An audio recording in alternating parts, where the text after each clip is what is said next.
দেশ এখন কঠিন সময় পার করছে বলে মন্তব্য করেছেন অন্তর্বর্তীকালীন সরকারের প্রধান উপদেষ্টা ডক্টর মোহাম্মদ ইউনূস।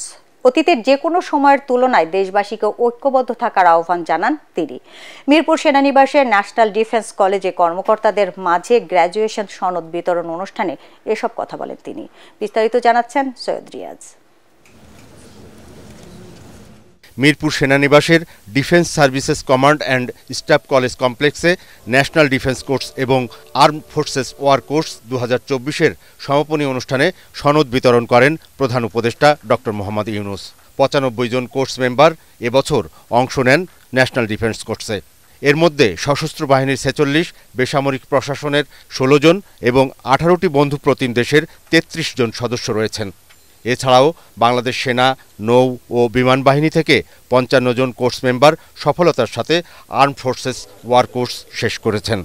এলো ভিশন মুশকিল আসান অফার। যে কোনো ব্র্যান্ডের পুরনো ফ্রিজ নিয়ে চলে আসুন ভিশন শোরুমে আর নিয়ে যান নতুন ভিশন ফ্রিজ 20% পর্যন্ত ছাড়।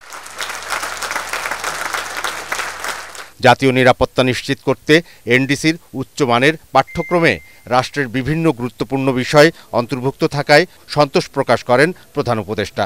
তিনি বলেন, বর্তমান বিশ্ব পরিস্থিতির কারণে রাষ্ট্র ও জনগণের স্বার্থে সবাইকে ঐক্যবদ্ধ থাকতে হবে।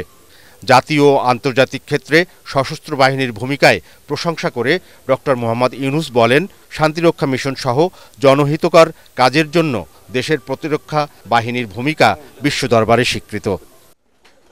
সৈয়দ রিয়াজ, এটিএন বাংলা, ঢাকা।